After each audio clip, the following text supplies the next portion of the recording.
আসসালামু আলাইকুম, আমি জান্নাত। ঈদ আয়োজনে আপনাদের সবাইকে স্বাগতম। আজকের রেসিপি জর্দা সেমাই। ঈদের দিন মিষ্টিমুখ করতে আমরা যত রকমের মিষ্টি খাবার তৈরি করি না কেন, সেমাইয়ের দুই একটা পদ কিন্তু থাকেই। আর যুগ যুগ ধরে আমাদের মা খালারা যে সেমাইগুলো রান্না করে আসছেন তার মধ্যে একটা আমি আপনাদের সাথে শেয়ার করছি, আর সেটা হচ্ছে জর্দা সেমাই বা শুকনা সেমাই। আশা করছি আমার আজকের রেসিপিটা আপনাদের কাছে ভালো লাগবে। তো চলুন শুরু করা যাক। জর্দা সেমাই বা শুকনো সেমাই বানাতে আমাদের লাগছে বার্মিজ সেমাই 1 প্যাকেট। নর্মাল আমরা দুধ সেমাই যেটা দিয়ে তৈরি করি সেটাই কিন্তু এই সেমাইটা। আর আমি যে সেমাইটা নিয়েছি সেটা 200 গ্রামের। সেমাইটা তো লম্বা থাকে আর এভাবে হ্যান্ডেল করাটাও কষ্টের, এজন্য প্যাকেটের ভেতরে থাকা অবস্থাতেই ছোট করে ভেঙে নিচ্ছি। তবে একেবারে গুঁড়ো গুঁড়ো না করে 1 থেকে 2 ইঞ্চির মতো লম্বা করে ভেঙে নিচ্ছি। এতে করে রান্না করতে যেমন সুবিধা হবে, রান্নার পর দেখতেও ভালো লাগবে। কেমন করে ভেঙে নিয়েছি সেটা দেখানোর জন্য একটা বাটিতে ঢেলে নিচ্ছি। সাইজটা দেখেই হয়তোবা আপনারা বুঝতে পারছেন এটা কিরকমটা হয়েছে। এটা বেশি ছোটও হবে না, আবার বেশি বড়ও হবে না। সবগুলো সেমাই ঢেলে নিয়েছি। এখন চুলাতে একটা প্যান বসিয়ে এর ভেতরে দিয়ে দিচ্ছি 1/4 কাপ পরিমাণ ঘি। এ পর্যায়ে চুলার আঁচটা মিডিয়াম টু লোতে আছে। এই সেমাইটা তৈরি করতে ঘি ব্যবহার করার চেষ্টা করবেন, কারণ এই সেমাইটাতে খুব বেশি উপকরণ লাগে না। ঘি থাকলে খুব সুন্দর একটা ফ্লেভার পাওয়া যাবে। তবে হাতের কাছে ঘি না থাকলে সেক্ষেত্রে সয়াবিন তেল অথবা বাটারও ব্যবহার করতে পারবেন। ঘিটা যখন মেল্ট হয়ে একটু গরম হয়ে আসবে তখন এর ভেতরে দিয়ে দিচ্ছি একটা দারচিনি ছোট ছোট টুকরো করে নিয়েছি, আর দিয়ে দিচ্ছি 3টা এলাচ। এলাচটার মুখটা ফাটিয়ে নিয়েছি, আর দিয়ে দিচ্ছি এর ভেতরে একটা তেজপাতা। তো এভাবে এখন আমি এই মশলাগুলোকে হালকা একটু ভেজে নেব। যখন একটা সুন্দর স্মেল বের হবে তখন এর ভেতরে দিয়ে দিচ্ছি 1 টেবিল চামচ পরিমাণ কাজু বাদাম, আর দিয়ে দিচ্ছি 1 টেবিল চামচ পরিমাণ কিশমিশ। বাদাম ও কিশমিশটা একদম অপশনাল, আপনারা চাইলে এটা ব্যবহার করতে পারেন, না চাইলে স্কিপও করতে পারেন। এখন হালকা একটু বাদাম আর কিশমিশটা ভেজে তারপর আমি এর ভেতরে যে সেমাইটা ভেঙে রেখেছিলাম সেই সেমাইটা অ্যাড করছি। তো প্রথম দিকে অল্প পরিমাণে দিয়ে তেলের সাথে খুব ভালোভাবে মিশিয়ে নিতে হবে, এতে করে বাদাম আর কিশমিশটা পুড়ে যাবে না। তারপর বাকি সেমাইগুলোও দিয়ে দিতে হবে। তারপর এই তেলের ভেতরে 2-3 মিনিটের মতো মিডিয়াম টু লো আঁচে একটু ভেজে নিতে হবে। আর ভাজার সময় অবশ্যই খেয়াল রাখতে হবে যাতে করে সেমাইটা নিচে লেগে না যায়। তো যখন একটা সুন্দর স্মেল বের হবে তখন বুঝতে হবে যে এটা ভাজা হয়ে গিয়েছে। আর যখন এটা ভাজা হবে তখন কিন্তু এর কালারটাও একটু চেঞ্জ হয়ে আসবে। আমার সেমাইটা ভাজা হয়ে গিয়েছে। তো এর ভেতরে আমি এখন দিয়ে দিচ্ছি 1 কাপের মতন চিনি। চিনিটা আপনাদের স্বাদ অনুযায়ী কম বেশি করে নিতে পারবেন। তো আমি এখানে 1 কাপের মতন চিনি ব্যবহার করছি। তো চিনিটা দেওয়ার পর আমি এখন এর ভেতরে দিয়ে দিচ্ছি স্বাদ মতো লবণ।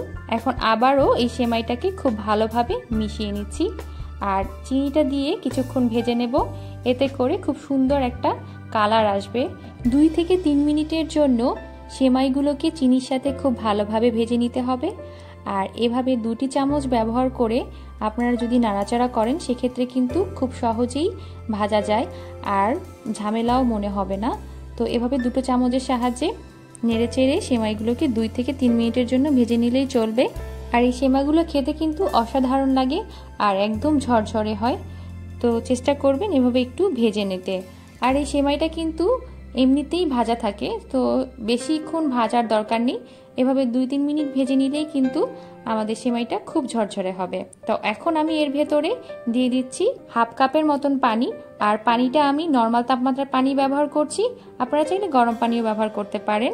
আর পানিটা আমি এখানে অল্প অল্প করে দিচ্ছি, একবারে কিন্তু বেশি করে পানি দিয়ে দেওয়া যাবে না, এতে করে কিন্তু সেমাইটা ভর্তা হয়ে যাওয়ার একটা পসিবিলিটি থাকে। তো চেষ্টা করবেন অল্প পানি দিয়ে এটাকে সিদ্ধ করে রান্না করার। তো যদি পানি আবার লাগে সেক্ষেত্রে আবার পানিও ব্যবহার করতে পারবেন। তো প্রথমে অল্প পানি দিয়ে আমি এটাকে ঢেকে রাখছি, আর 2-3 মিনিটের জন্য এটাকে আমি ঢেকে রাখছি।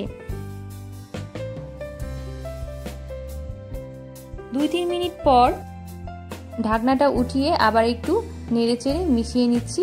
উপরটাকে নিচে এবং নিচটাকে উপরে এভাবে করে সেমাইটাকে মিশিয়ে নিচ্ছি, যাতে করে সবগুলো সেমাই সমানভাবে সিদ্ধ হয়। তো সেমাইটা কিন্তু অনেকটাই সিদ্ধ হয়ে গিয়েছে। তো এখন আমি আরও 1/2 কাপের মতন পানি এর ভেতরে দিয়ে সেমাইটাকে সিদ্ধ করে নিব। তার আগে একটু সেমাইটাকে মিশিয়ে নিচ্ছি। তো এ পর্যায়ে কিন্তু চুলার আঁচটা মিডিয়াম টু লোতে আছে। তো এখন আমি এর ভেতরে দিয়ে দিচ্ছি হাফ কাপের মতন পানি। তো পানিটা আমি এভাবে দিয়ে আবারও এটাকে মিশিয়ে নেব। তো চেষ্টা করবেন এভাবে অল্প অল্প করে আলতো হাতে মিশিয়ে নিতে, নয়তো সেমাইগুলো ভেঙে যাওয়ারও একটা পসিবিলিটি থাকে। এখন এই সেমাইটাকে আমি ঢাকনা দিয়ে আরও 2-3 মিনিট রান্না করে নেব মিডিয়াম টু লো আঁচে।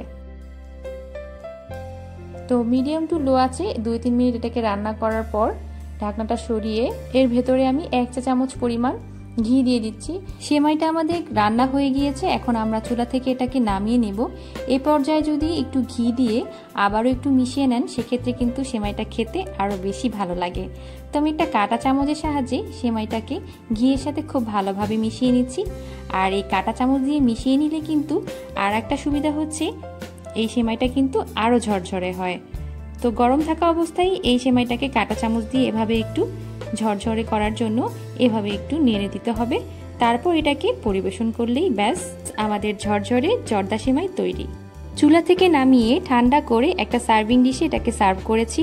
এই সেমাইটা তৈরি করতে খুব কম সময় লাগে আর খেতে কিন্তু অসাধারণ লাগে। আর এই সেমাইটা তৈরি করা কিন্তু খুবই সহজ। আশা করছি রেসিপিটা আপনাদের কাছে সহজ লেগেছে।